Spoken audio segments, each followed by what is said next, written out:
In the last lecture, we left off with the exact value chart, and we were talking about the unit circle and the fact that the sine of, let's say, 30 degrees is the same as the sine of all of the other angles in the unit circle that have a reference angle of 30 degrees.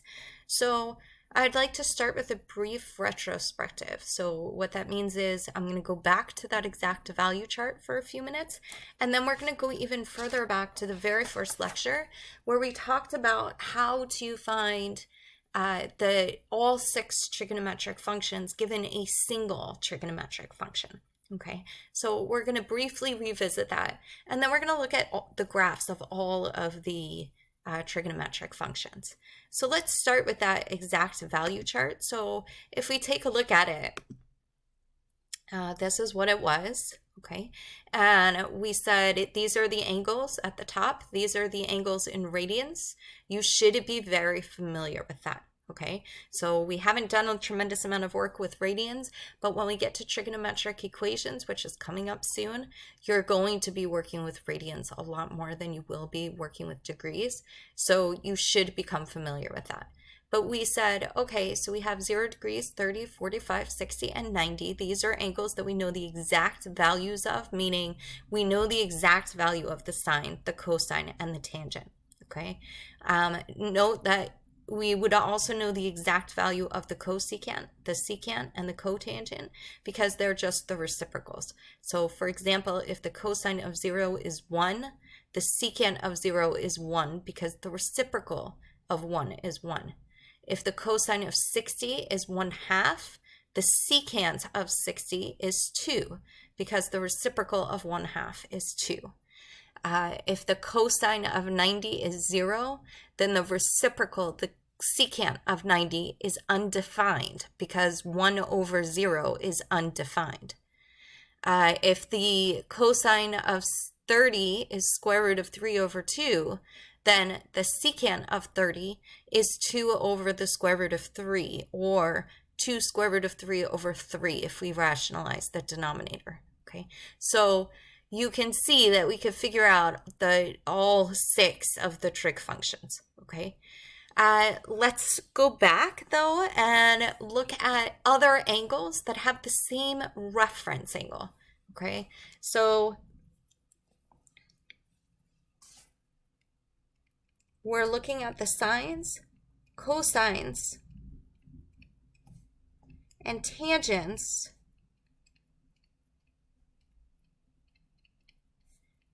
with the same reference angle.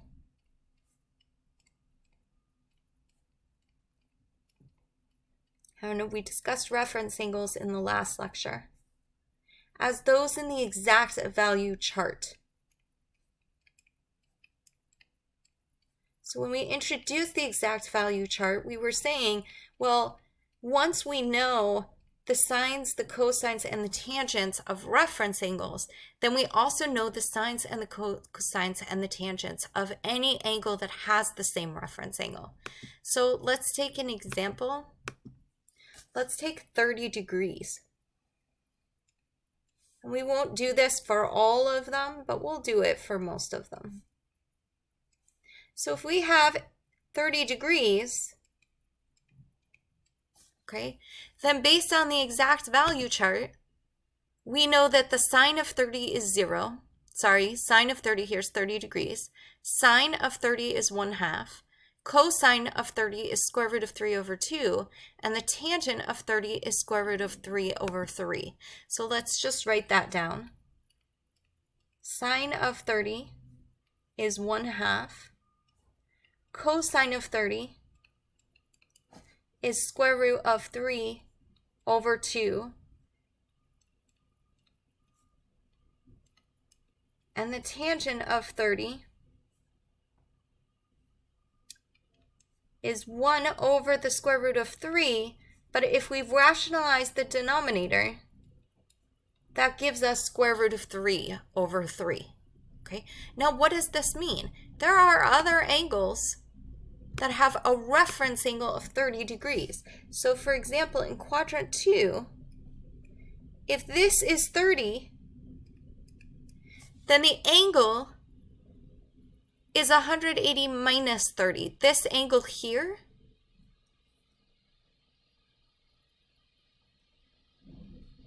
is 150 degrees. Okay, 150 degrees has a reference angle of 30 degrees. So what does this mean? Well, in quadrant 2, so we'll go back a little further.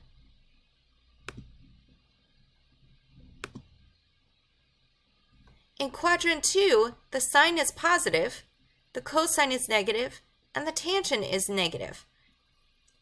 So what does this mean? This means that the sine of 150 degrees is going to equal the sine of 30 degrees. They're the same in both quadrants. The sine is positive in both quadrants. So the sine of 150 is 1/2. Now the cosine of 150, well, in quadrant 2, remember in quadrant 1, everything is positive. Okay? In quadrant 2, the cosine is negative. So this would be the negative cosine of 30 degrees. Or negative square root of 3 over 2. And the tangent is also negative in quadrant 2. So the tangent of 150 is the negative tangent of 30 degrees, or negative square root of 3 over 3. Now we could look at the same thing in quadrant 3. So in quadrant 3, the angle, if this is 30 degrees, okay, the angle that's equivalent to 30 degrees, which would come all the way around like this, that angle is 210 degrees because we're going 180 degrees around plus an extra 30. Okay, so what does this mean? Well, the sine of 210 degrees in quadrant 3, the sine is negative. So the sine of 210 degrees is negative sine of 30. Or negative 1/2. So we know that the sine is the same as the sine of 30. We just have to figure out, is it going to be a positive number or a negative number? So in quadrant 3, sine is negative, so it's going to be negative 1/2. In quadrant 3, cosine is negative. So it's going to be the negative of the cosine of 30, or negative square root of 3 over 2. And the tangent of 210 degrees in quadrant 3 is positive. So it would be the same as the tangent of 30 degrees. So tangent of 30 is square root of 3 over 3. Okay, and then we have the same angle in quadrant 4. We'll do that one in green. We have a reference angle of 30 degrees. So we have 4 angles that all have the same reference angle. Okay. This one, if we go all the way around, this one has an angle of 330 degrees, right? It's just 30 degrees short of 360. So it's 330 degrees. So let's go through it for 330 degrees as well. So the sine of 330 degrees is negative the sine of 30. Sine is negative in quadrant 4. So this would be negative 1/2. Cosine in quadrant 4 is positive. So the cosine of 330 degrees is equivalent to the cosine of 30, or square root of 3 over 2. And the tangent of 330 degrees, well, that's going to be the tangent of 30, the negative tangent of 30, because tangent is negative in quadrant 4. Okay, so again, notice it's all the same numbers. It's just that sometimes it's positive, sometimes it's negative, depending upon what quadrant we are in and what trig function we're looking at.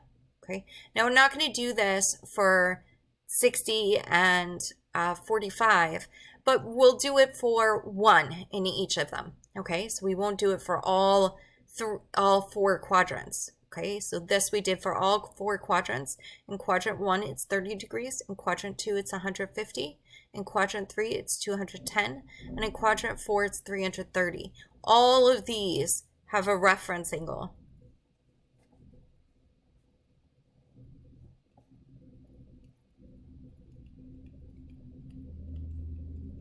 of 30 degrees.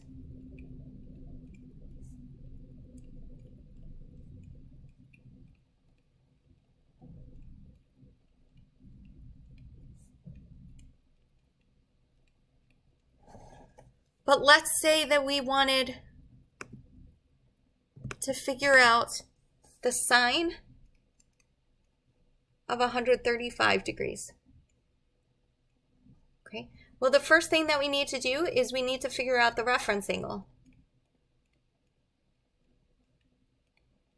So 135 is between 90 and 180. So to figure out the reference angle, we're in quadrant 2. We do 180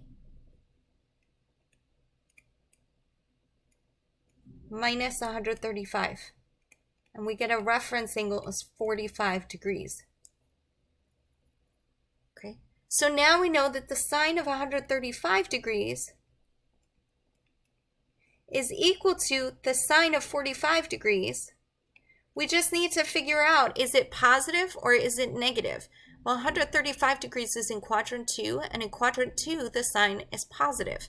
So this is the sine of 45, which is square root of 2 over, that does not look like a 2, square root of 2 over 2.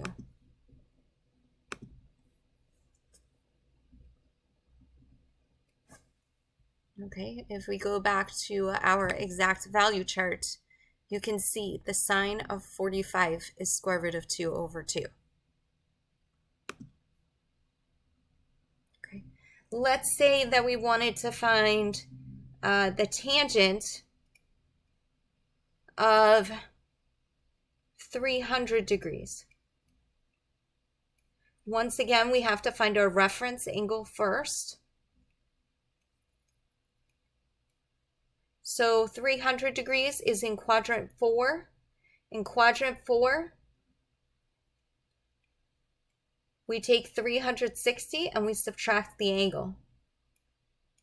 So we get 60 degrees. Okay, so this is telling us that the tangent of 300 degrees equals the tangent of 60 degrees. But in quadrant 4, tangent is negative. So it's the negative tangent of 60. And the tangent of 60 is square root of 3. So the tangent of 300 degrees is negative square root of 3. Let's do one more. Let's say that we want to know the cosine of 240 degrees. Okay, so once again, we want to find our reference angle first. So 240 is in quadrant 3. Okay, how do we know that? Because it's between 180 and 270. So in quadrant 3, we take the angle and we subtract 180 degrees.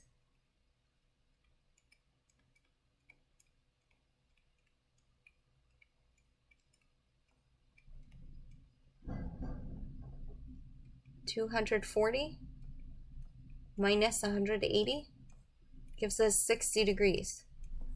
So we're saying that the cosine of 240 degrees is equal to the cosine of 60 degrees, but it's negative because in quadrant 3, cosine is negative. So the cosine of 60 is 1/2. So that means that the cosine of 240 is negative 1/2. So we have a lot of angles that we could figure out. The reference angles that have the angles that have a reference angle of 45 degrees are 135 degrees in quadrant 2. In quadrant 3, it's 225 degrees. In quadrant 4, it's 315 degrees. So we could find the sine, the cosine, and the tangent of all of those angles. For 60 degrees, sorry about that. For 60 degrees, the reference angle, the angle in quadrant 2 that has a reference angle of 60, is 120 degrees. In quadrant 3, it's 240 degrees. And in quadrant 4, it's 300 degrees. Okay, so we can find the sine, the cosine, and the tangent for all of those. And then for 30 degrees, you see it's 150, 210, and 330. Now for 0 and 90, okay, 0 and 90 are not considered reference angles because reference angles are acute angles, and these are not forming angles at all. It's just two lines. We can't call them acute angles. But for 0 and 90, we could figure out the sine, cosine, and tangent based upon what we know about the unit circle and the fact that the unit circle, our coordinates are 1, 0, 0, 1, negative 1, 0, and 0, negative 1. And if you remember, at each of those angles, we know that the sine is the y value and the cosine is the x value. And we're going to be using this to help us graph. So we're going to come back to that. But that means that we can figure out the sine and the cosine not just of 0 and 90, but also of 180 and 270, because we could just look at the coordinates over there. So we could figure out the exact values for sine, cosine, and tangent of a lot of different angles. Okay? For all of the other angles, we don't know the exact values. Okay? But if it says exact value, it means no decimals. Okay, so one other thing to look back on is in our first lecture, we said, okay, well, what if we know that the sine of an angle is 3 over 7? What is the cosine, the tangent, and the cotangent, the secant, the cosecant? We were asking about all of those things. So I want to take an example and add in what we know about these angles, okay? The fact that we're in the second quadrant, the third quadrant, and the fourth quadrant, and whether the sign is positive or negative, okay? So let's take an example. Let's say that we know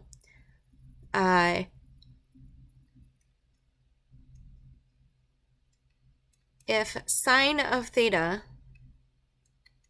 is equal to 3 over 5, and it terminates in quadrant 4. So it's actually negative 3 over 5, because sine is negative in quadrant 4. Let's find, we won't find all of them, let's find the cotangent of theta and the cosine of theta. So we don't have to find all of them, we'll just find those two. So our process here is the same, okay? Nothing is going to change. If you remember our process, we identified the opposite and the hypotenuse, okay? We identified that because sine is opposite over hypotenuse. So the 3 we found was the opposite side, and the 5 was the hypotenuse side, okay? So opposite is 3, hypotenuse is 5. And we said, okay, we can find the adjacent using the Pythagorean theorem.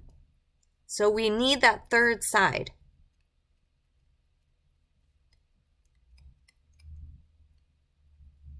This should look very familiar to you because we've done it before.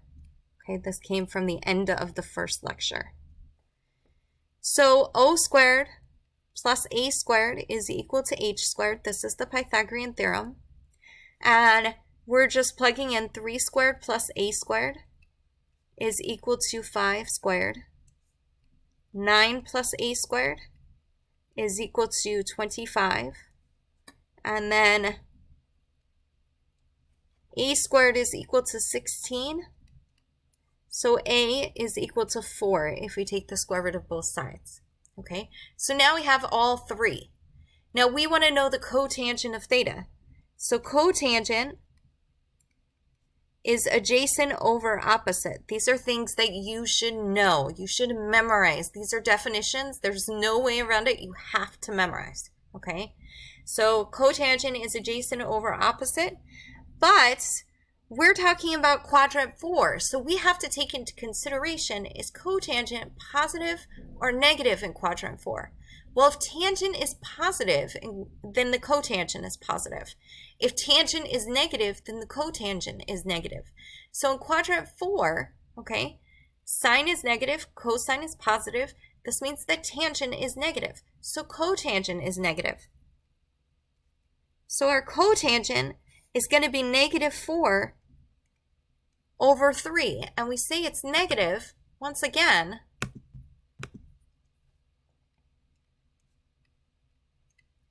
this is negative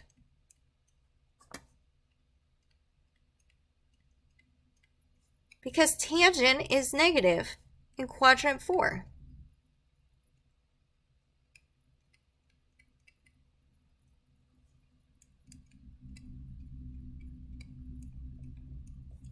Okay. Whatever the trig function is, that's what the reciprocal trig function is. So if cosine were positive, then secant would be positive. If cosecant were negative, if sine were negative, cosecant would be negative, okay? So we found the cotangent of theta. Let's find the cosine of theta. So cosine of theta is adjacent over hypotenuse. And we're at quadrant 4. In quadrant 4, cosine is positive. So we could just say that this is 4 over 5. It's positive because cosine is positive in quadrant 4.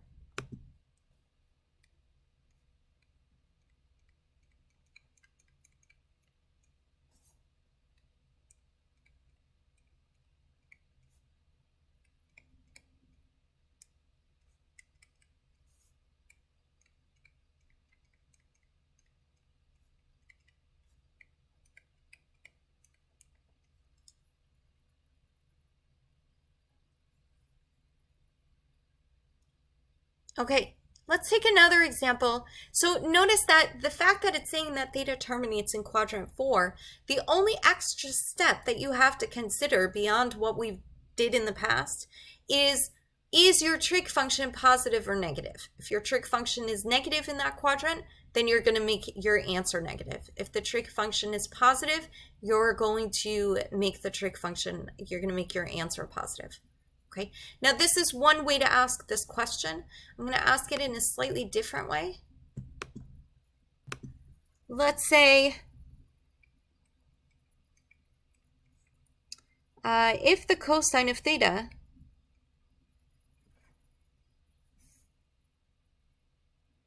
is equal to 5 over 10 and tangent of theta, let's make this negative 5 over 10. And tangent of theta is greater than 0. Find cosecant of theta and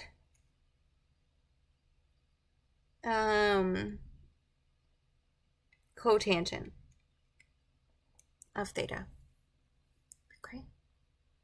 Okay, so what's the difference? The difference is we're not told where theta is terminates directly, okay? It doesn't say and theta terminates in quadrant. This is saying, okay, our cosine is negative. So where is our cosine negative? Our cosine is negative. This tells us theta must be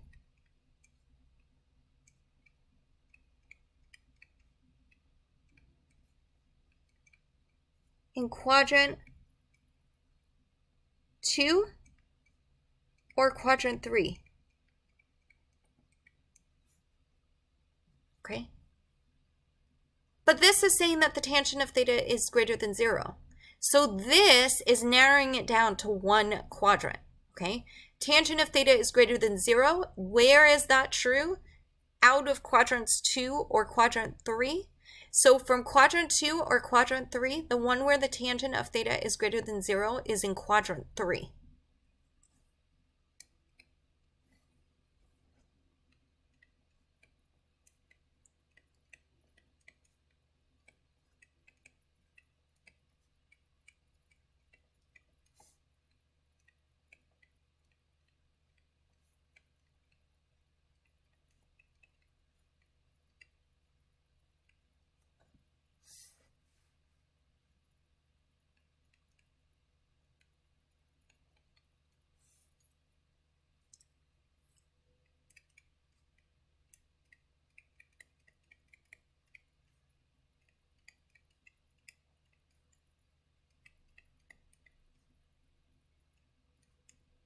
So we would be looking only at quadrants 2 and quadrants 3 because our cosine is negative, okay?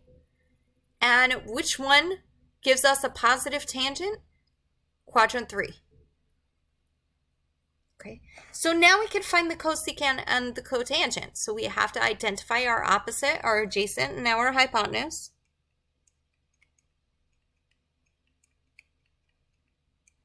We know that this is the adjacent and this is the hypotenuse. So O squared plus 5 squared is equal to 10 squared. Or O squared plus 25 is equal to 100. O squared is equal to 75. O is equal to the square root of 75, which is 5 root 3, right? This is square root 25, square root 3. So O is equal to 5 root 3. You want to reduce it? You're going to have to reduce it anyway when you give your answers, okay? So cosecant of theta. Well, cosecant is hypotenuse over opposite. And this is telling us it's 10 over 5 root 3. Okay. 10 over 5 root 3. Now we can reduce this, okay? You can reduce it because 5 goes into 10 twice. So this becomes 2 over the square root of 3. And we should mention before we even rationalize this denominator that the cosecant here is negative. In quadrant 3, okay, sine is positive, sine is negative, so cosecant is negative. So these have negative signs. And then we want to rationalize the denominator, so it becomes 2 root 3 over 3, okay?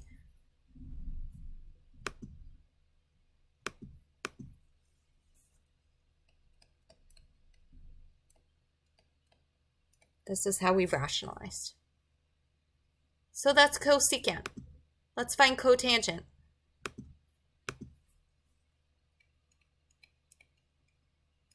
So cotangent is A over O. Our A is 5. Our O is 5 root 3. Okay, and cotangent is positive here. Okay, it's positive because tangent is positive. So whatever reciprocal, the reciprocal functions have the same sign. This we can abbreviate to 1 over root 3. The 5's cancel. And then once again, we can multiply by root 3 over root 3.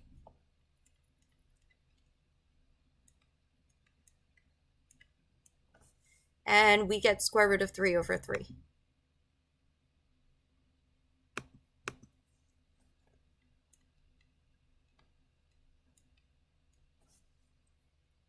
Okay, so I'm not going to do a lot of examples here because we've done it.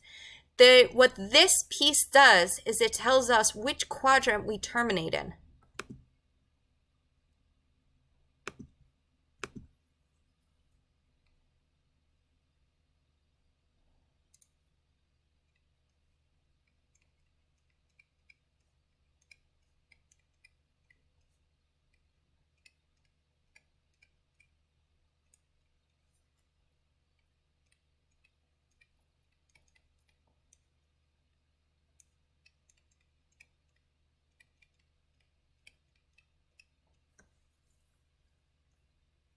Okay, so it gives us this information. And again, knowing this information, the only thing extra that we have to do, other than what we did in the first lecture, is figure out if that trig function is positive or negative. And we're just going back to that idea of in quadrant 1, is sine, cosine, or tangent positive or negative? What about quadrant 2? Okay, and that has to do with the x and the y values. So speaking of that, let's go back to the unit circle because that's going to help us graph the different trig functions. So when it comes to graphing, you need to know how to get the graphs of sine and cosine, okay? Every other graph that we look at, because we're going to be looking at the graphs of the reciprocal functions and the graphs of the and the graphs of the inverse functions, the only thing that you have to be able to do is recognize the graph. So if I give you the graph, you should be able to say, oh, that's the graph of cosecant of theta, okay? So let's go back to the unit circle. We don't need it to look beautiful or perfect or anything. We just need the basic idea. So I'm going to just draw it here, okay? And in fact, I won't draw the whole unit circle. I won't draw the circle. We don't even need the circle. What we need are the angles and the sines and the cosines of those angles. And we're only going to look at the angles that are on the axes, okay? So we know that in the unit circle, we have the coordinate 1, 0. We have the coordinate 0, 1. We have the coordinate negative 1, 0. And we have the coordinate 0, negative 1. Okay. Okay, we also know something else. We know what angles these are. So we know the angles in degrees, okay? This is 0 degrees and 360 degrees. This is 90 degrees. This is 180 degrees. And this is 270 degrees. Now, why is this helpful?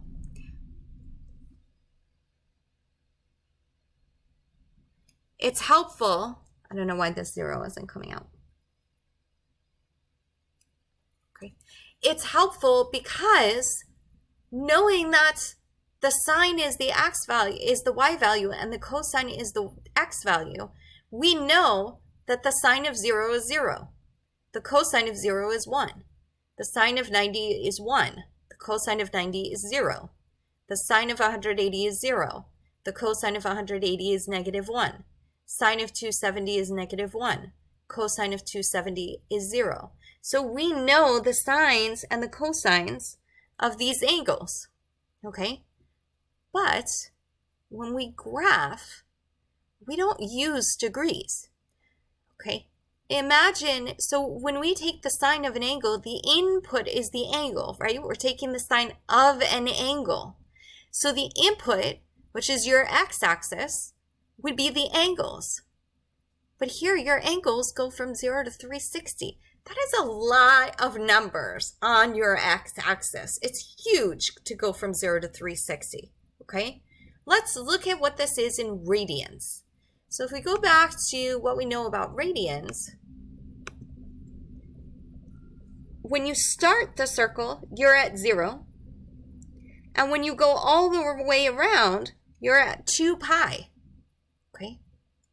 Over here, you're at pi over 2. 180 degrees is pi. 270 degrees is 3 pi over 2. Well, these are much smaller numbers. 2 pi as a number is 6.28.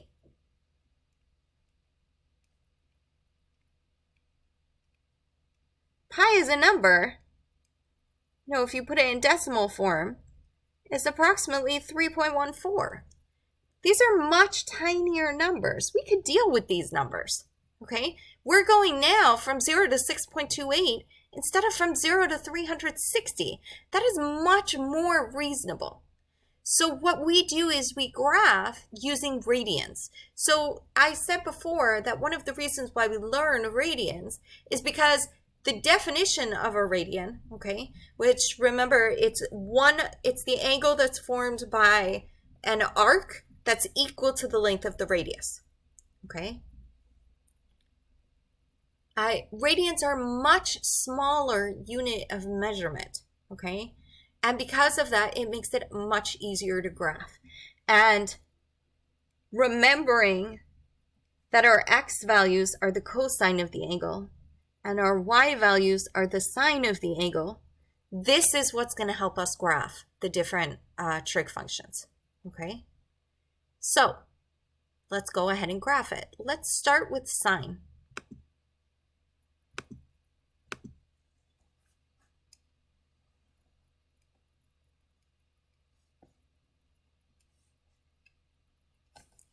So on our x-axis go our inputs.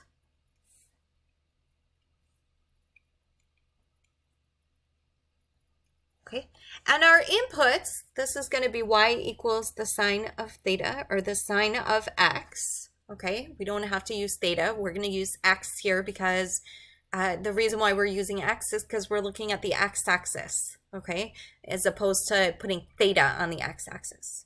Okay, so our inputs are our angles. So we want to get every value of sine, and the way to get every value of sine is to do one full rotation around the circle. So we don't have to plot every single point. What we're going to do is plot the points where we already know what the sine and the cosine are. And it turns out that these 4 points are enough guidance to give us the sine and the sine of the angles, the graph, okay? So again, we're doing this in radians. So we're going to take the sine of 0. We're going to take the sine of pi over 2. We're going to take the sine of pi. We're going to take the sine of 3 pi over 2. And we're going to take the sine of 2 pi. These are angles that we already know the sine of. Okay. Now, we just go and we take the sines. So the sine of 0 is 0 because that's the y value.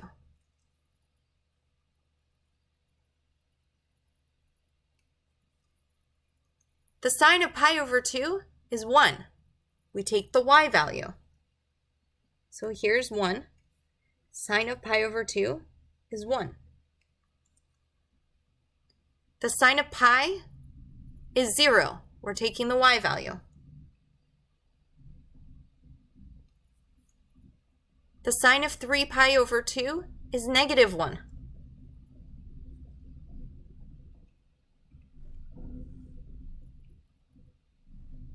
We take the y value. And finally, the sine of 2 pi, which brings us all the way around the circle, okay, is 0.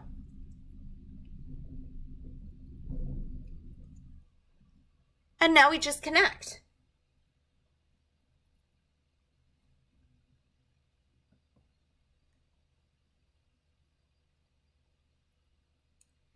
And this is a curve as we get closer to the top, right? That curve flattens. So it should flatten here. This should be the peak. It doesn't look perfect. But it should not look like this. That would be incorrect. I should never see that on anybody's paper. Okay. So we get the sine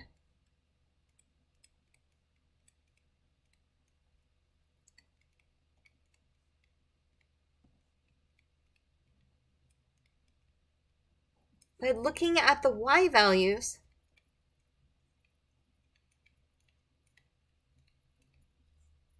of the angle in the unit circle.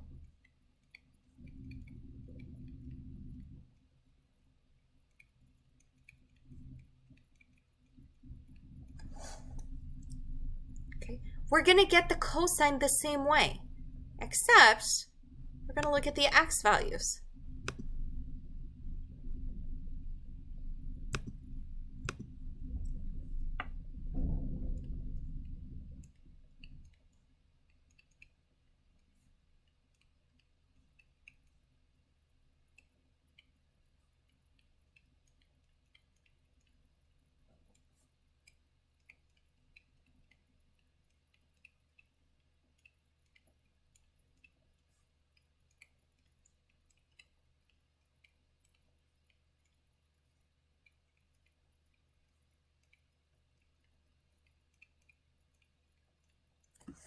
So we're going to do the graph again. We're going to use the same exact angles because we know the cosines of those angles. So we're going to look at 0. We're going to look at pi over 2. We're going to look at pi. We're going to look at 3 pi over 2. And we're going to look at 2 pi. Okay. Now at 0, We're looking at the x value. So the cosine of 0 is 1.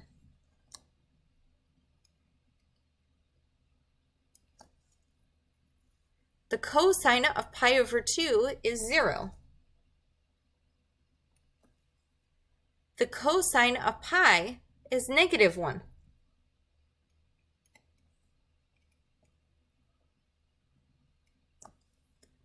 The cosine of 3 pi over 2 is 0. And the cosine of 2 pi is back at 1 again. Okay, so what does this mean? These are maximums. They should look like maximums. So in other words, it should not look like a V. Okay, this is a maximum. So it comes around, it's flat at the top. Then we flat when we get down here to the minimum. And then we flatten again.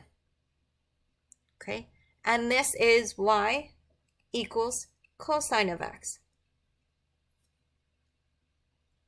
Again, we take these 4 points and we base it. We use the x and the y values in order to get the sine and the cosine. Okay, and we could go on. We could go on in this direction forever because we could go around the circle an infinite number of times. We can also go on in the other direction because we could go around the circle clockwise. And remember, if it's clockwise, then our angles are negative because we switch directions. So we just put a negative sign in front. Okay, so let's take a look at these graphs where it's easy to see what's going on. Okay, so this is the sine graph.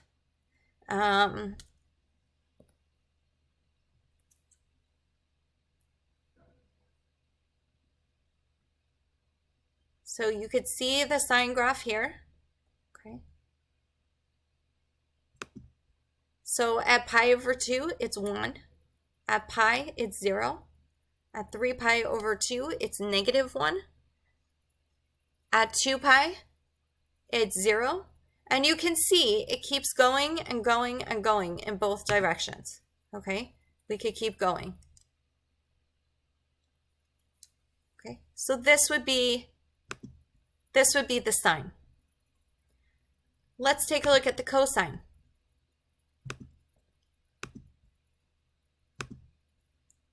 Okay, so here we have the cosine. At 0, it's 1. At pi over 2, it's 0.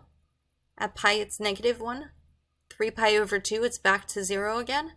And at 2 pi, it's 1. And we can keep going and going and going in both directions. Okay. So how do we get the graph of tangent? So the graph of tangent is sine over cosine. So let's put the sine graph back on there for a second. Okay. And notice this is a translation. And we're going to talk about this in a few minutes after we look at the graphs. This is a translation. This is a shift by pi over 2. Okay, we're taking a graph and we're moving it pi over 2 to the right or to the left, which makes sense. We said in the last lecture, okay, let's go back a few pages. We said it in the last lecture that the sine of an angle is equal to the cosine of its complement because the opposite and the adjacent switch in a right triangle. So the sine of an angle is equal to the cosine of its complement. Okay, if this is O over H, then at 90 minus theta, okay, at cosine of 90 minus theta, the opposite, the adjacent is the same as the opposite for this angle. So they wind up being the same. Okay, so if the sine of an angle is equal to the cosine of its complement, what we're saying is that when we take the sine, it's the same as taking the cosine of the angle that's 90 degrees later. So you can see that this is a shift by pi over 2. Pi over 2 is 90 degrees, right? So pi over 2, if we take the cosine graph and we move it pi over 2 to the right, we get the sine graph, okay? So this is just a shift. We just translated it, okay? And then you get the same graph.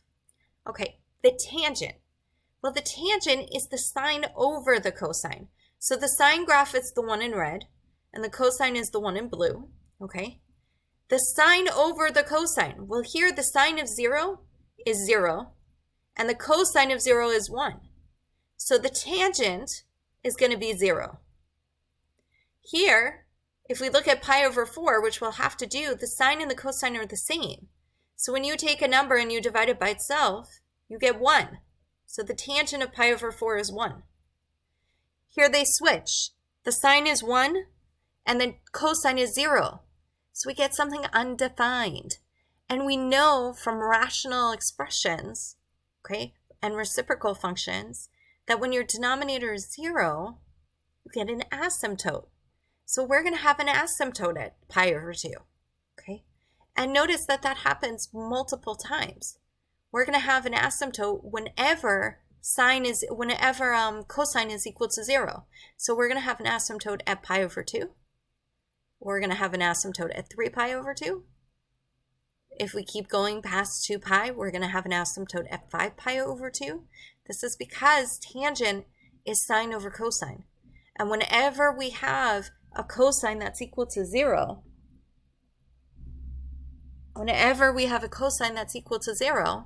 our tangent is going to be undefined, okay? So we will have asymptotes there. Let's write that down. This is what's going to help us distinguish between different graphs, okay? So tangent of theta is equal to sine of theta over cosine of theta. So when cosine of theta equals 0,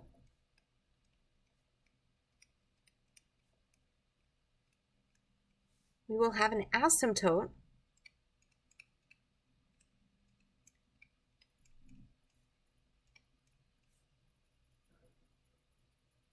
at tangent of theta. Okay, so let's take a look at the graph.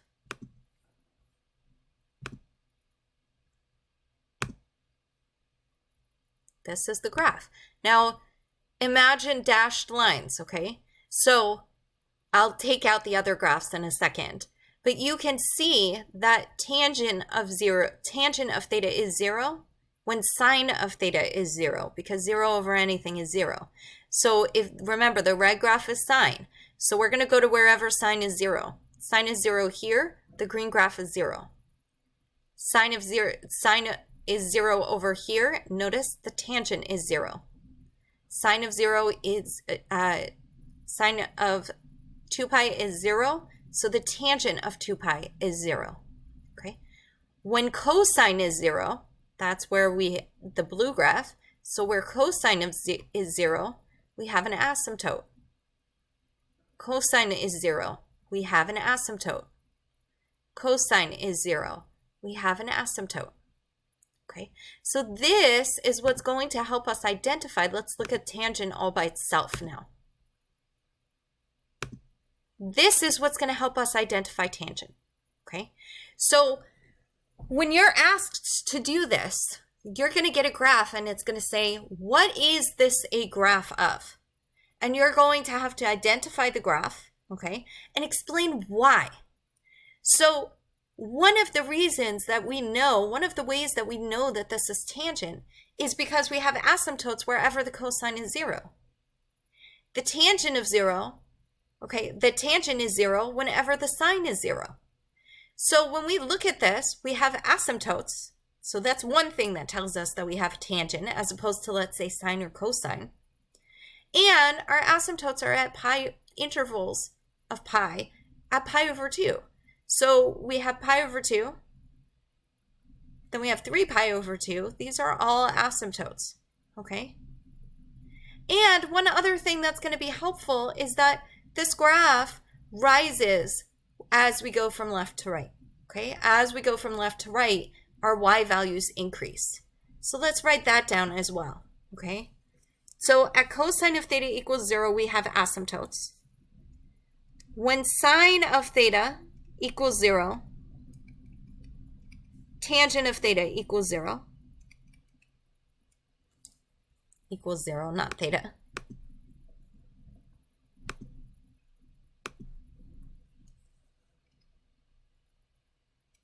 Okay. And the tangent graph rises from left to right. This is going to be helpful when we look at other graphs. Okay. Let's look at a different graph. Let's look at cosecant.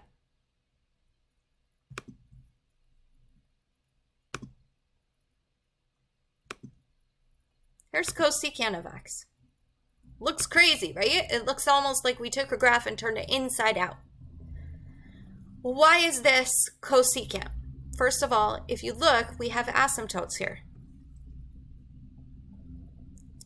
We have, sorry about that. We have asymptotes at 0.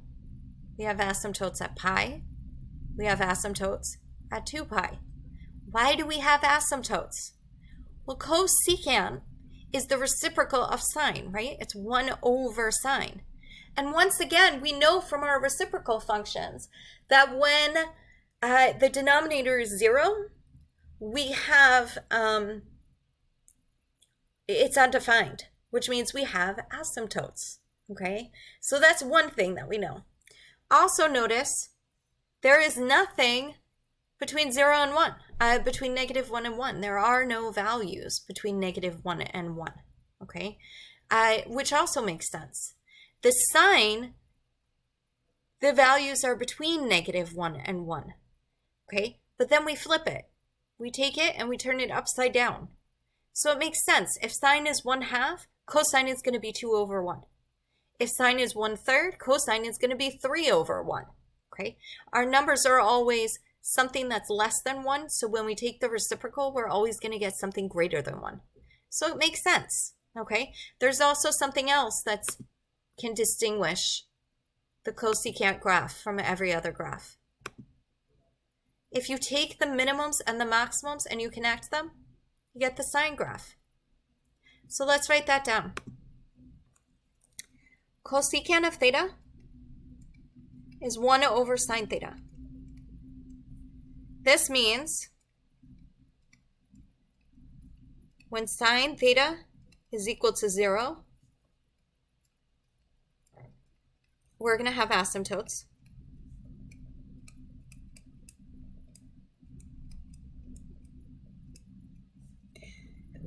There are no values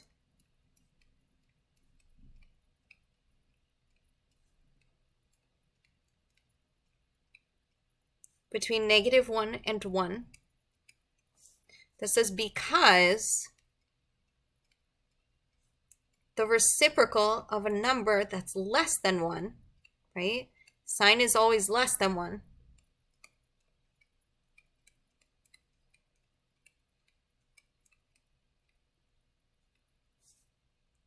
Is always going to be a number greater than 1.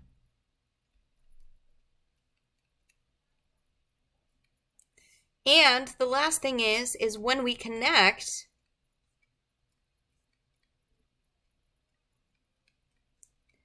the minimums and maximums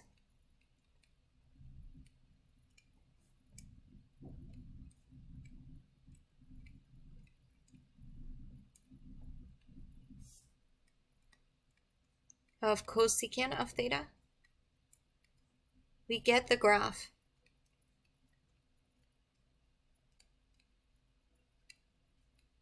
of sine of theta. These are things that distinguish it from all other trig graphs, okay?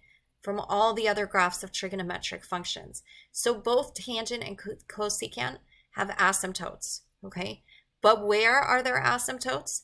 The asymptotes at tangent are when cosine of theta equals 0. The asymptotes for cosecant are when the sine of theta equals 0. What's the other difference between these two? Tangent doesn't have minimums or maximums, but cosecant does, okay? So if you want to distinguish between these two graphs and you want to say, hey, I know that's cosecant, you're going to say it's cosecant because we have asymptotes when sine is 0, and we have minimums and maximums. These are two things that distinguish it. You can add in, these are other aspects of the graph that make it different than others. There are no numbers between 1 and -1. Okay, when we connect the minimums and the maximums, we get the graph of sine. Let's look at the graph of secant. And we'll see what distinguishes that. Okay, the graph of secant, not surprisingly, looks very much like the graph of cosecant, right? That makes perfect sense. Sine and cosine look practically the same. So why wouldn't secant and cosecant look exactly the same? So what's the difference?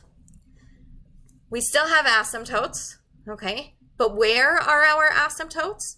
Well, secant is 1 over cosine. So our asymptotes are going to be wherever cosine is equal to 0, okay? So that's its way to distinguish between cosecant and secant. Once again, there are no values between -1 and 1. Okay, again, that makes sense. Cosine is a number that's less than 1, so secant would be a number that's greater than 1. And if we connect the minimums and the maximums of secant, we get the cosine graph. So these are things that help you distinguish the graphs from one another. Okay, so let's write that down.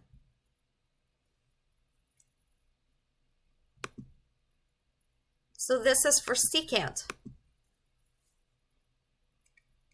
Secant of theta is 1 over cosine of theta. What are some of its distinguishing characteristics? When the cosine of theta is equal to 0, we're going to have asymptotes. Now this does not distinguish it from the tangent, right? Because this is true for tangent as well. So if we ask you, which graph is this? And you say, well, I know it's the secant graph because it has asymptotes when cosine of theta is equal to 0. Well, that doesn't tell me why it's not the tangent graph.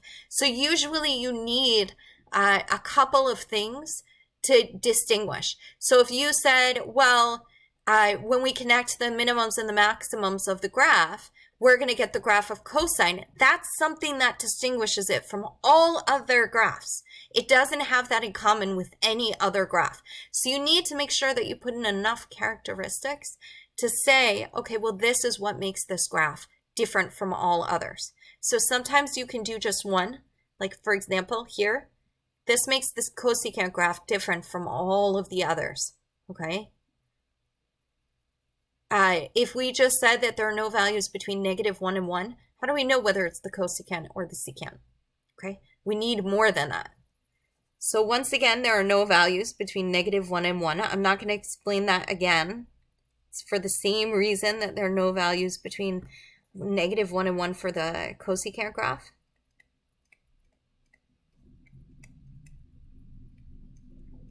And when we connect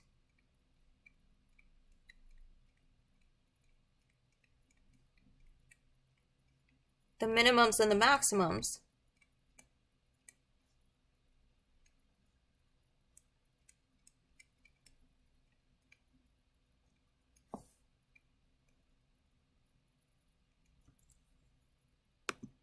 of secant of theta,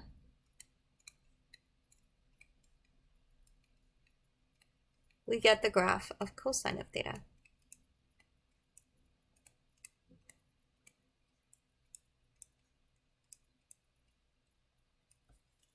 So these are different ways that we could distinguish between these three graphs, okay? Secant and cosecant and tangent all have asymptotes. Sine and cosine don't. So when you say that it doesn't have an asymptote, we know that we're dealing with either a sine or a cosine graph. How do we know which? Well, maybe you have to say the sine of 0 is 0 and the cosine of 0 is 1, and that's how you can distinguish between those two graphs, okay? Let's take a look at the cotangent graph. So the cotangent graph, not surprisingly, is very similar to the tangent graph. Okay, saying it has asymptotes doesn't distinguish it from the other trig functions, right? It says it's not the sine or the cosine graph, but it doesn't tell us that it's not tangent, cosecant, or secant. So we need more. There are no minimums and maximums, right? There are asymptotes. Where are there asymptotes? Well, cotangent is cosine over sine. So these asymptotes are when sine is 0, whereas for tangent, the asymptotes were when cosine was equal to 0. This also falls from left to right. That's how we distinguish it from tangent. So it has no minimums and maximums.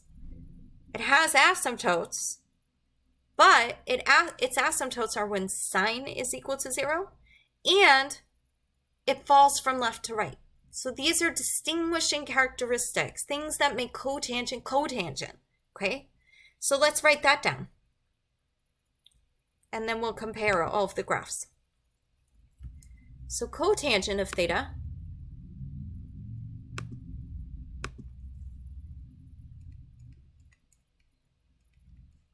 is cosine of theta over sine of theta. So when sine of theta equals 0, we will have asymptotes. Notice that's not enough to say that it's cotangent, right?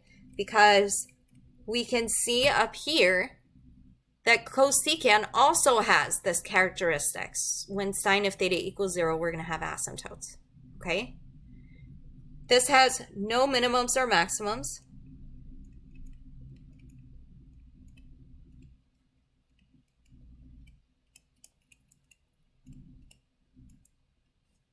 And it falls from left to right.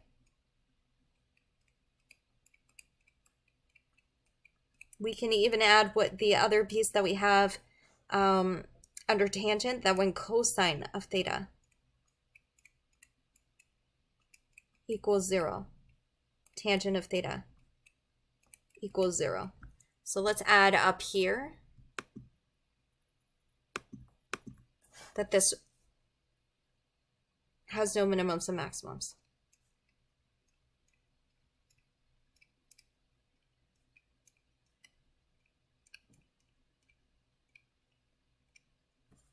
Okay.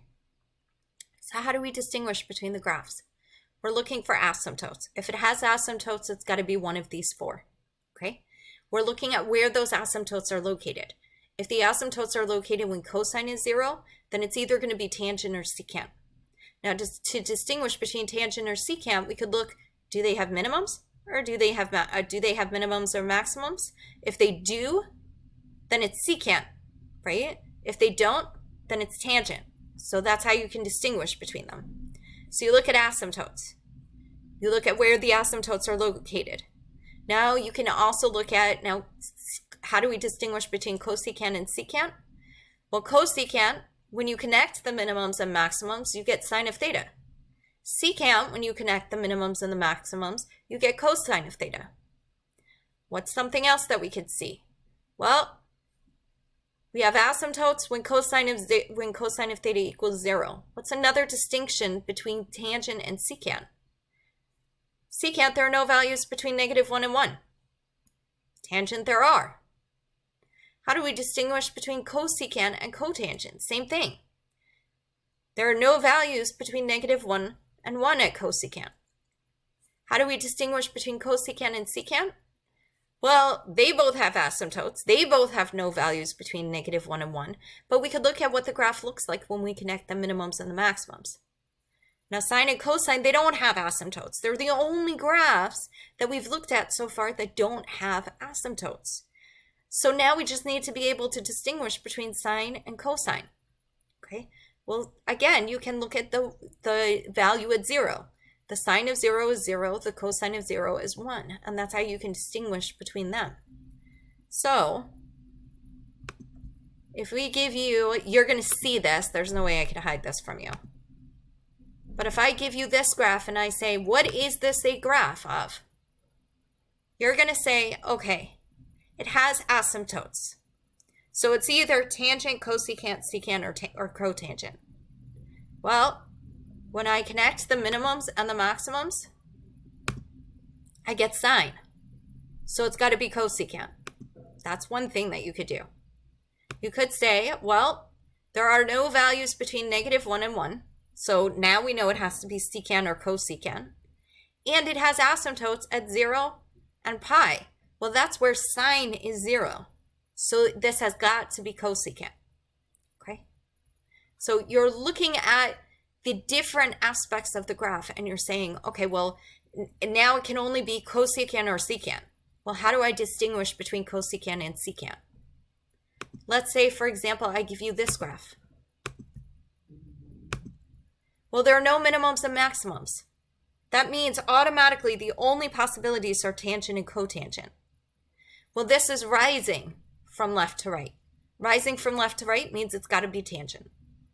Okay, so these are what we're looking for. We're saying, okay, here's a graph. How do we know it's that graph? Here's another graph. Well, there are no minimums and maximums. Again, it must be either tangent or cotangent. Those are the only graphs that have no minimums or maximums. Okay, well, which one is it? It's got to be cotangent because it falls from left to right.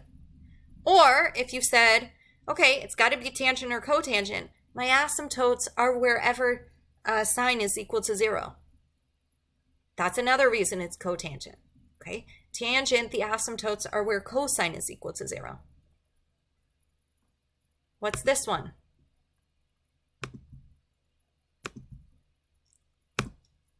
Well, this one has to be secant. How do I know it has to be secant? There are no values between -1 and 1. Automatically makes it either cosecant or secant. My asymptotes are where cosine is equal to 0. Okay, cosine is equal to 0 at pi over 2, at 3 pi over 2. It's got to be secant then. Okay, so you're distinguishing between these graphs. You're taking different characteristics and you're saying, okay, well, it's got to be this or this. Well, how do I distinguish? You could say, well, it's got to be secant or cosecant because it's got minimums and maximums and there are no values between -1 and 1. Which one is it? Well, when I connect the minimums and the maximums, I get cosine. So it's got to be secant. Okay, so those are the different ways. Now, if we looked at this graph instead, you're going to say, okay, well, there are values between -1 and 1 and minimums and maximums. So, or there are no asymptotes. So it's got to be sine or cosine. Which one is it? Well, at 0 radians, we have 1. What is that true for? That's true for cosine. Okay. So that's how you would identify different graphs. Now, this is for the graphs of the trigonometric functions and their reciprocals. What about the graphs of the inverses? Okay, so for the inverse functions,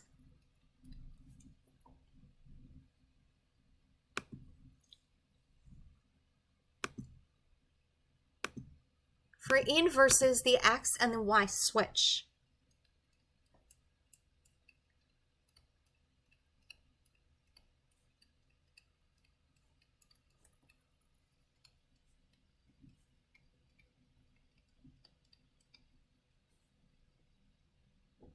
Right?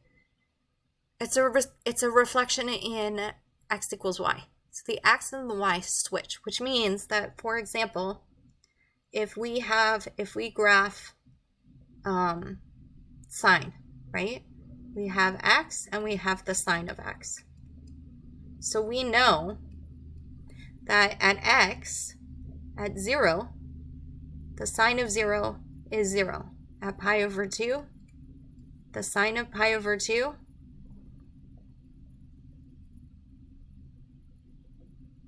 is 1. The sine of pi is 0. The sine of 3 pi over 2 is -1. And the sine of 2 pi is 0. Now let's do sine inverse.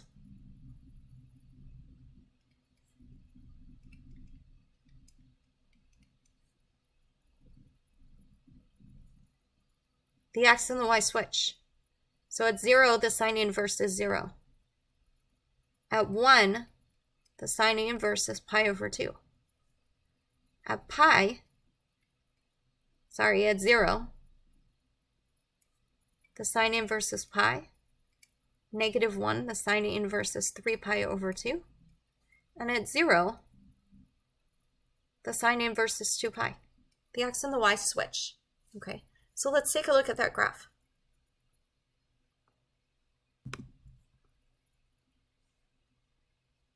So let's go to the sine graph. Okay, sine graph. what we're doing is we're taking this graph and we're reflecting it in the line y equals x, okay? But if you look at the sign of x, what you're going to notice is this is not one-to-one. In order for the function to be one-to-one, you have to, it has to pass the horizontal line test, right? Well, we can do that because this graph is repetitive, okay? So we could essentially erase all of the things that repeat. So we have y values that repeat over and over again. So what we're going to do is we're going to take only a piece of sine, and that's going to be enough because, like we said, if we know the sine of 30 degrees, we know the sine of 150 degrees. We know the sine of 210 degrees. We know the sine of 330 degrees. So we don't have to take the inverse of every single x value. We could take the inverse just of some. So if we take this piece starting at negative pi over 2 and we travel up, we're getting all of these y values. We're going up to pi over 2. And then once we pass pi over 2, it repeats. So we don't need that. We're going to take that out. And we're only going to take from negative pi over 2 to pi over 2. And we're going to reflect that. From negative pi over 2 to pi over 2, it's a one-to-one function. It passes both the horizontal and the vertical line test. So we're looking at this. We're reflecting this piece. Now notice, these graphs are easy to recognize because the x and the y values switch, so the labeling of the axes switches, okay? And again, it only goes from negative pi over 2 to pi over 2. That's the range. So the domain is now negative 1 to 1, but the range of the graph is just negative pi over 2 to pi over 2, okay? And the reason why we do that is, again, because all of these values would be repetitive. You don't have to repeat them all. Okay, and you want it to be a function. So we erase all of that extra stuff and we say that the range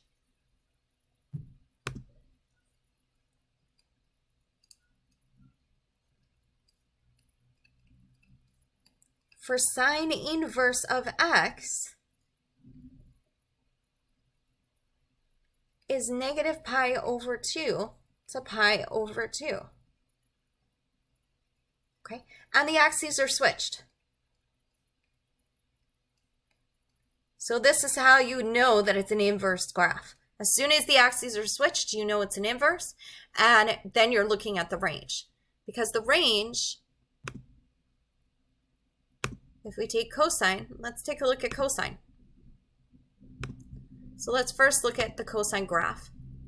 And you're going to see the same problem with the cosine graph, right? It's not one-to-one.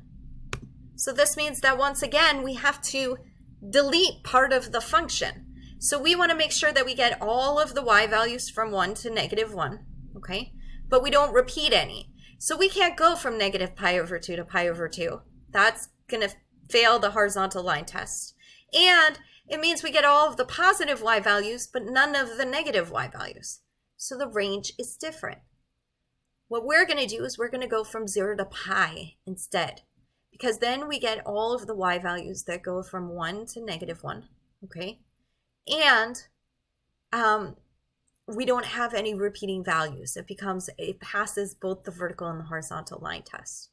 So if we look at the cosine inverse, you can see that it goes from 0 to pi, okay? So once again, the axes are switched, but the range is different.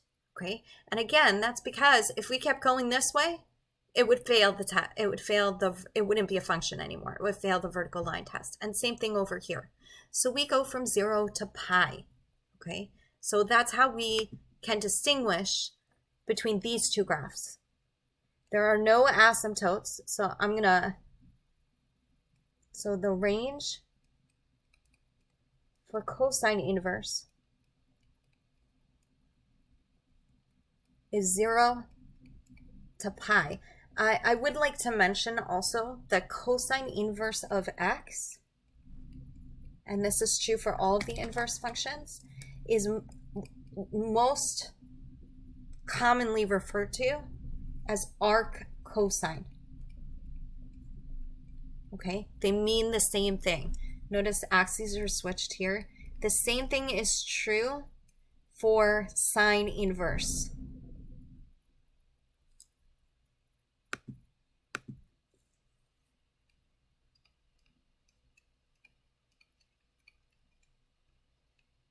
Because this -1 is such a crazy symbol, we will often say, we will almost always say, that the sine inverse of x is really arc sine. So you will see it referred to as arc sine. Okay. And tangent, you'll see referred to as arc tangent. Now tangent, you're going to have the same problem, right? If you include every value from 0 to pi over 2, it'll fail the horizontal line test. So you're just going to take a piece of it, and it certainly makes sense to take this piece here in the middle, so which goes from -pi over 2 to pi over 2. So that will be the range here, okay? And you don't have to look at the inverse of the other graphs. We'll only look at these. So it goes from -pi over 2 to pi over 2. This does have asymptotes, okay? So it has asymptotes at -pi over 2 and pi over 2. So that's the way that you would distinguish it from the sine inverse, okay, from arc sine. Arc sine only goes from -pi over 2 to pi over 2, but it doesn't have asymptotes at those values, okay? So let's write that down. The range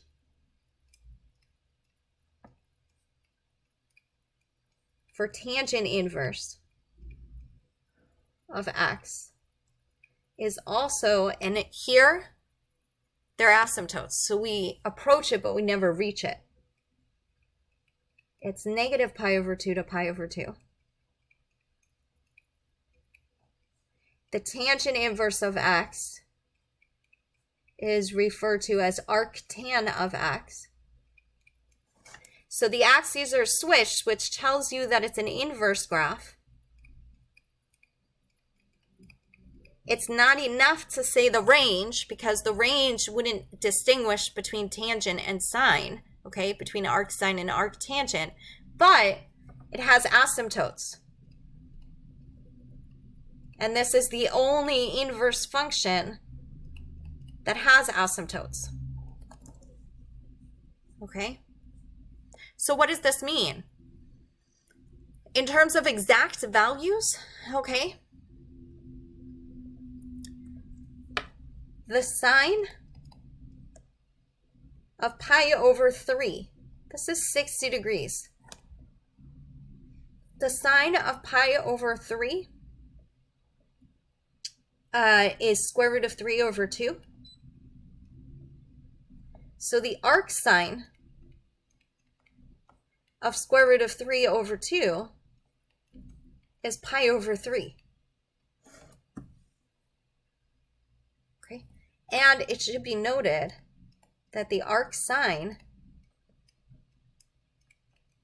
of the sine of pi over 3 is just pi over 3.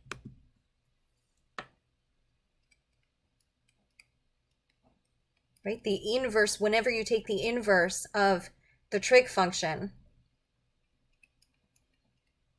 right? When you compose inverses, because that's what we did a composition of inverses, you just get the input, okay? When you do something like this, you have to keep in mind that your answer has to be within the range, okay? If it's not within the range, then you have to make it within the range, okay? So if we had said, what is the arc sine, what is the arc sine of -√3 over 2, we're saying that the sine is negative, you would have to say, well, it's -300 degrees. Okay, because this is between -90 degrees and 90 degrees. Sorry, it's -60 degrees. Let me say that one more time. This is between -90 and 90, right? -pi over 2 is -90 degrees. Pi over 2 is 90 degrees. That means that when you take the arc sine of an angle, you have to make sure that your answer is within this range, okay? So you are looking at the reference angle. Look at the reference angle. use the reference angle to help you figure out it's in the range. You should always be using the reference angle as your answer. Okay, so your answer here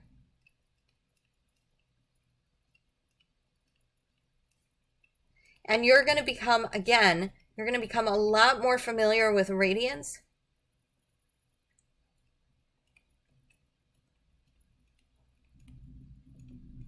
when we start doing equations. I haven't spent a lot of time on radians and you're becoming familiar with it. When we do equations, which will be very soon, we will become very familiar with the reference angles. Okay, the last thing I want to talk about in this lesson is transformations of trig functions, specifically just sine and cosine. Okay, so let's take a look at sine and cosine for a second. And as part of this lecture, as part of the board notes, I'm going to include all of these graphs because I know that otherwise they won't be included on the board notes. So let's look at sine. Okay,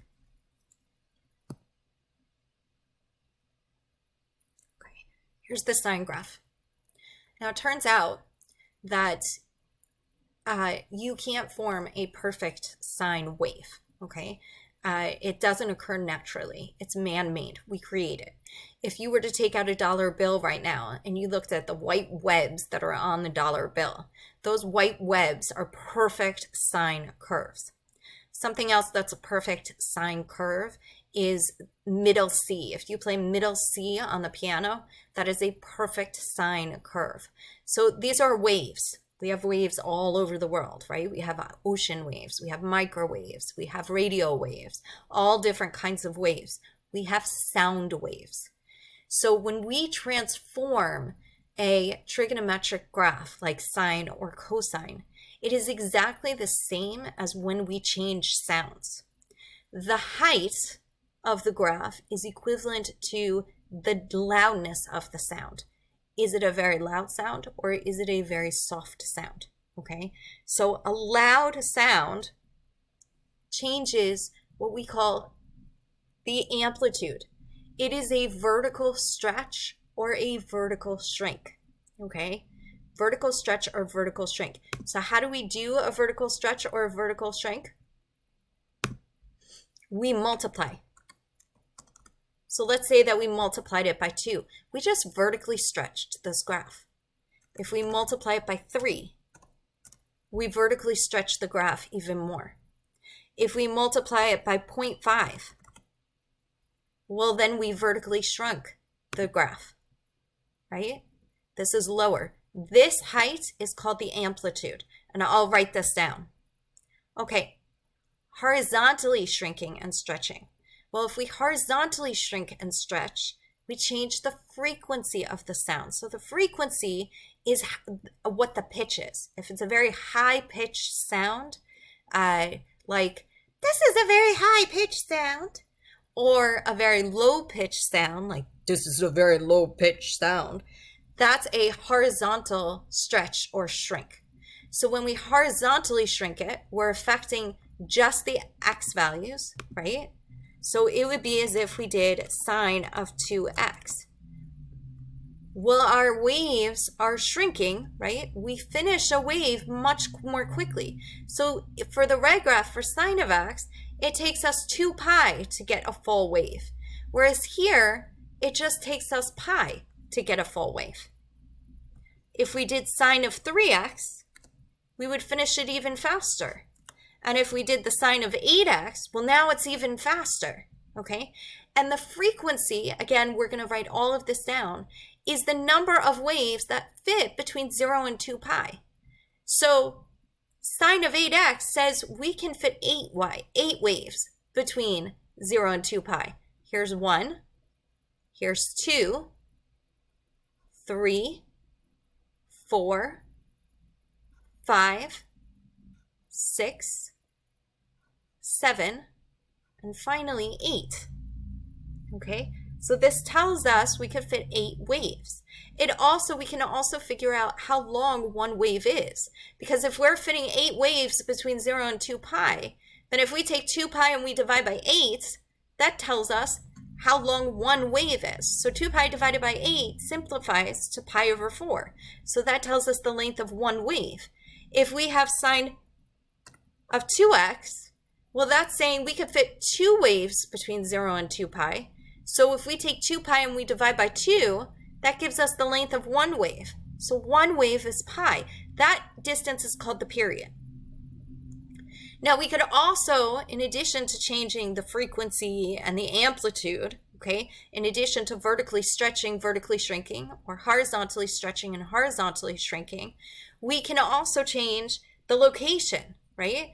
Because we can change the pitch, we could change the volume, the loudness of the sound, but we could change the location. I could sit over here and right in front of my computer and teach you, or I could walk to the other side of the room and that changes the location, okay? So I might not be changing the volume or the pitch there, but I am changing the location, okay? If you can, I don't know if you can do this when you play a tape, but some of you who are into music or you're recording, certainly when you record, like when I record this tape at the end, if I want to edit it, I can see the sound waves and I could see how much my volume changes and how much my frequency changes, okay? Which will tell me if the wave looks exactly the same throughout, it means I'm very monotonous. I'm trying not to do that. You want to change your pitch and your frequency, okay? So if we want to change the location of the wave, I changed the location. I didn't change the amplitude, okay? I didn't change anything, just the location, okay? Or I can move the wave to the left or to the right. And here we move it by pi, right? By pi or pi over 2, we do it in terms of pi because our x-axis is in terms of pi. So I can move it to the left or to the right, or I can move it up or down, okay? So this is how we change our waves. We vertically stretch them, or shrink them, we horizontally stretch or shrink, or we move them, okay? So let's put it all together. When we change the amplitude, we call it A. A is the amplitude, okay? Then we have sine of B. B is the frequency. Then we have our sliding, okay? I'm going to use minus. I think typically you're going to see H and K. It's usually H and K. So the A is going to change. We're going to add sliders to each of these, okay? Sliders meaning you're going to be able to change it. So let's just take the,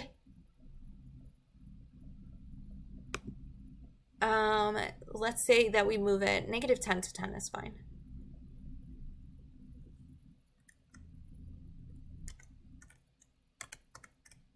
Let's do this one first, okay? The K is what moves it up or down. So this, you can see it. I probably should have done it last. -10 to 10. You can see it moving up or down, right? This moves it left or right. So let's move this back to 0.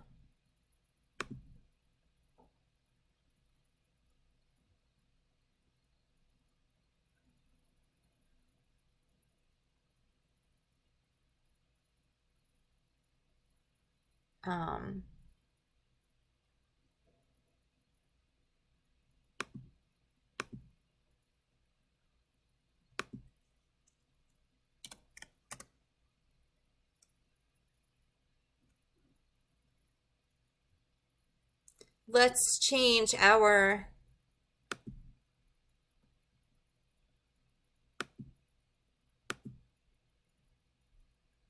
this one. Let's do this from -2 pi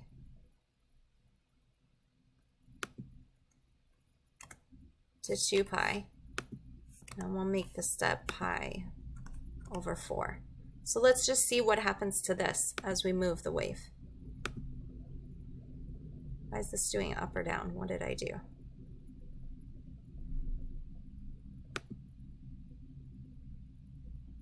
Oh, I know what I did. Sorry. I put the parentheses in the wrong place. Okay, now I got it. Okay, so here we're moving it left or right. Now you can't see it.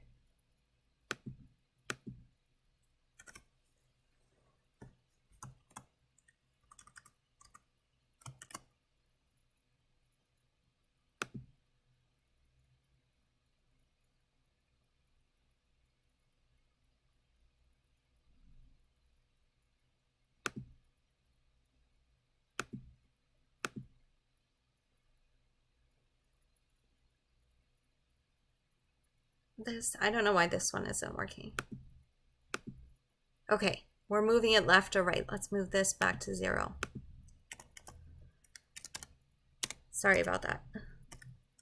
Okay, now we got it. So this is moving it left or right, right? The H, it moves it to the left or to the right, okay? Whereas when we move the K, we moved it up and we moved it down, okay? Goes up and down. The H is what is moving it left and right. So let's put these back at 0. Now you can see the B.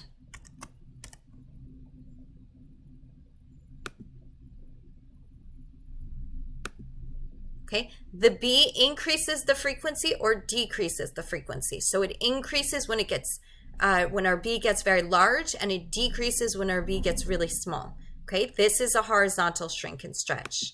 Let's change this back to 1. Okay, and now let's do the A. So the A is going to make it stretch, vertically stretch it, or vertically shrink it. When the A gets really large, you can see that the maximums get very large, okay? And when the A gets small, okay, then it's getting very small. So this should go from 0 to 10.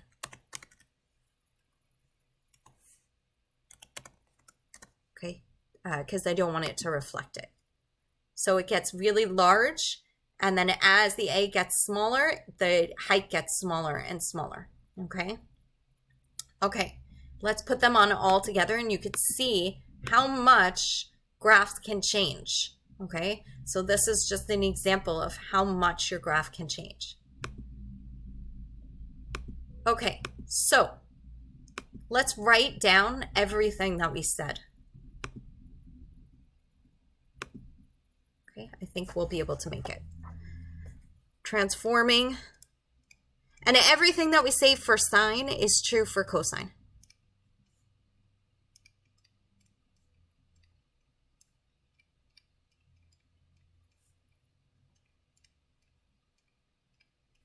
So it would look like this: A times the sine of B, and then you have x minus h plus k.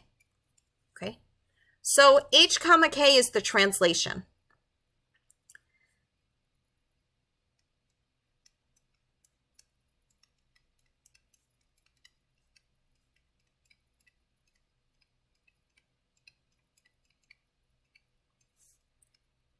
A is a vertical stretch or shrink.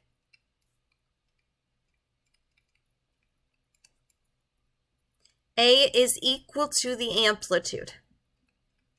Okay, if you work in music, whenever you want to make a sound louder, you use an amplifier. Okay, so A is equal to the amplitude. B is a vertical stretch or shrink. I said vertical, I mean horizontal.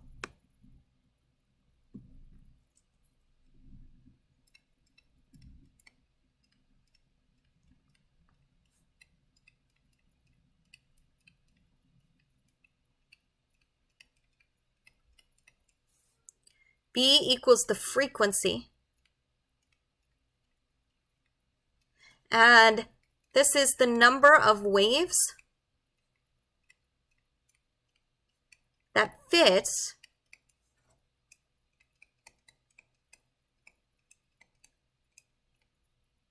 between 0 and 2 pi.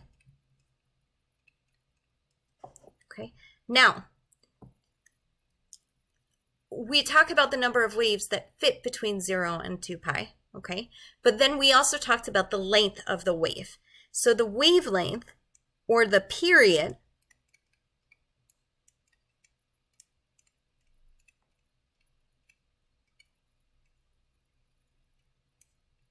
is the length of one wave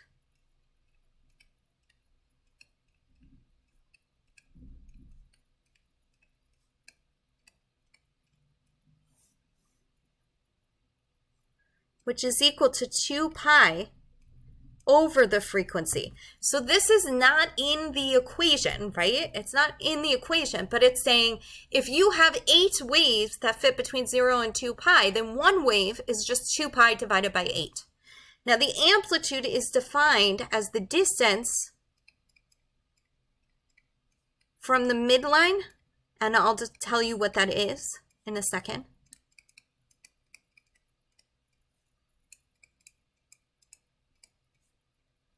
to either the min or the max, to either the minimum or the maximum.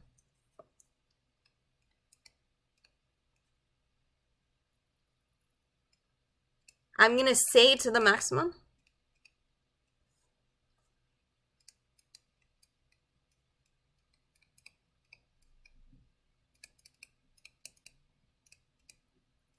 So the midline is at y equals k. Okay, so what does the midline mean? Let's take a graph of sine, and let's just mark this off.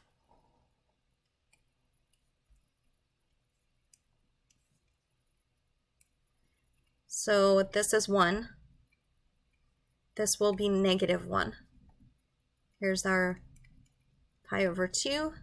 Here's our pi, our 3 pi over 2, and our 2 pi.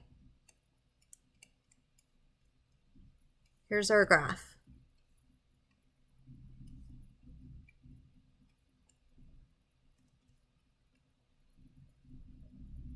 So we're just going to mark off the midline and the amplitude. Okay, so the midline is literally the line in the middle.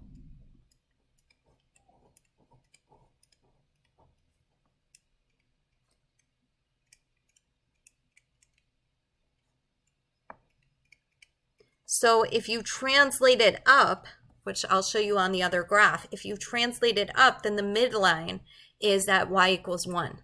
If you translate it down by 1, the midline will be at y equals -1.